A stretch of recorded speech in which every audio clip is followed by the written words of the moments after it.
बरेली से मेयर पद के लिए कांग्रेस के प्रत्याशी डॉक्टर केबी त्रिपाठी ने शुक्रवार को चुनाव चिन्ह प्राप्त करने पर खुशी जाहिर करते हुए कहा और मीडिया का धन्यवाद देते हुए कहा कि मेरा संकल्प है मैं रोज़ाना 2 से 3 के बीच मीडिया कर्मियों से रूबरू रहूंगा और अगर मुझे मेयर का पद मिलता है तो मैं ये वादा करता हूं कि मेयर के कमरे के बराबर में एक कमरा मैं पत्रकार बंधुओं के लिए आवंटित कर दूंगा जो 5 साल तक रहेगा और 24 घंटे खुला रहेगा और वो अपनी समस्याओं का समाधान करवाएंगे, शहर की समस्याओं को हमसे रूबरू करवाएंगे।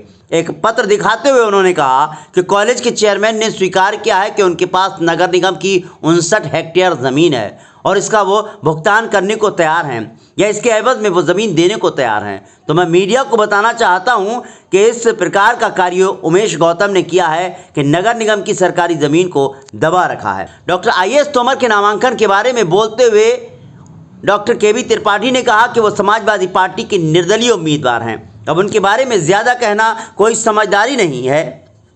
बरेली की जनता सब जान चुकी है। उन्होंने कहा कि मैं जिन मुद्दों पर चुनाव लड़ रहा हूं वो नाली और गली का चुनाव है, साफ सफाई, मच्छरों के प्रकोप से निजात दिलाने का चुनाव है। मैं वादा करता हूं कि बरेली की जनता को साफ सफाई, नाली भराव की समस्या, मच्छर, बंदर, आवारा पशुओं से निजात दिलाऊंगा। मेयर बनने के बाद मैं डॉक्टर IAS तोमर से कुछ ज्ञान प्राप्त करूंगा कि 10 साल वो मेयर पद पर रहे तो बहुत से काम क्यों नहीं करा पाए। उन्होंने कहा कि स्कूलों की स्थिति में सुधार आएगा, चुंगी स्कूलों में पैसे वालों के बड़े बड़े गरीब से लेकर अमीर तक के बच्चों को शिक्षा मिलेगी और वहीं से IAS IPS छात्र निकलेंगे। कुल मिलाकर मेरे पास एक विज़न है, मैं निगम की स्थिति को सुधार लूँगा, बरेली को स्मार्ट सिटी का रूप दूंगा, लोगों को बड़े टैक्स से निजात दिलवाऊंगा। बरेली दर्पण के लिए ब्यूरो रिपोर्ट। मीडिया के साथियों का बहुत बहुत स्वागत है। आज जो मैंने प्रेस कॉन्फ्रेंस बुलाई है वो इस खुशी में बुलाई थी कि आज मुझे सिंबल प्राप्त हुआ है, आपके साथ खुशी साझा कर सकूं। मैंने एक घोषणा की है कि मैं 2 से 3 मीडिया के साथियों से रोज मिलूंगा और वो प्रक्रिया अभी तक जारी है। मैंने उसी में एक संकल्प जोड़ा है कि यदि निगम में बैठने का मौका मिला तो मैं मीडिया के साथियों के लिए उस बिल्डिंग में महापौर से बड़ा एक कक्ष आरक्षित कराऊंगा जिसमें मीडिया के साथी 5 साल तक मेरे साथ दोपहर का भोजन करेंगे, शहर की समस्याएं बताएंगे और उनके साथ जाके हम उस समस्या का समाधान करेंगे और वो कक्ष 24 घंटे खुलेगा, इस बात की मैं गारंटी देता हूं।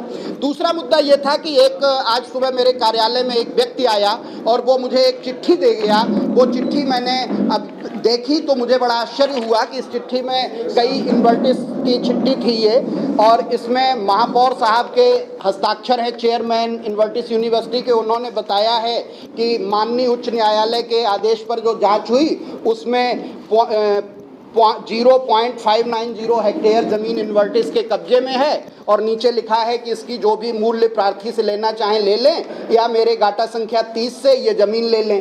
तो 2006 की लिखी हुई चिट्ठी है, पुरानी चिट्ठी है, आप लोगों की तो जानकारी में होगी, मुझे कोई दे गया तो मैंने कहा ये मैं साझा कर लूँ। ये उन्होंने प्रतिलिपि की है सचिव नगर विकास, आयुक्त बरेली मंडल, जिलाधिकारी प्रशासक नगर निगम बरेली।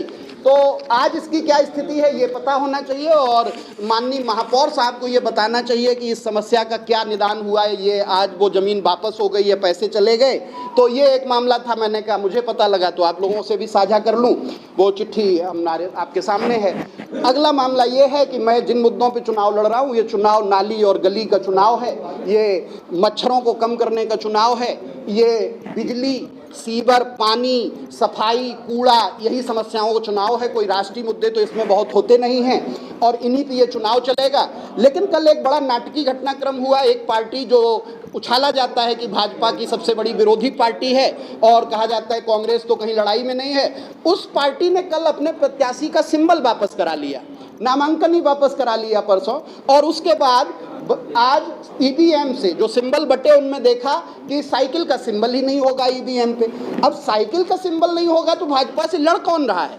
कहीं समाजवादी पार्टी एक ही सिक्के का दूसरा पहलू तो नहीं कि एक तरफ भाजपा लिखा है एक तरफ सपा लिखा है और इसीलिए लड़ाई अपने बीच दिखाई जा रही है कि चाहे तुम आ जाओ तब भी सॉलिड वेस्ट मैनेजमेंट नहीं शुरू होगा, चाहे तुम आ जाओ तब भी सॉलिड वेस्ट मैनेजमेंट प्लांट चालू नहीं होगा। तो ऐसी साजिश में आज जब जनता के बीच था तो मुझे पता लगा जनता कह रही है कि अब तो कांग्रेस से सीधी लड़ाई है और हकीकत में ये लड़ाई आज तय हो गई।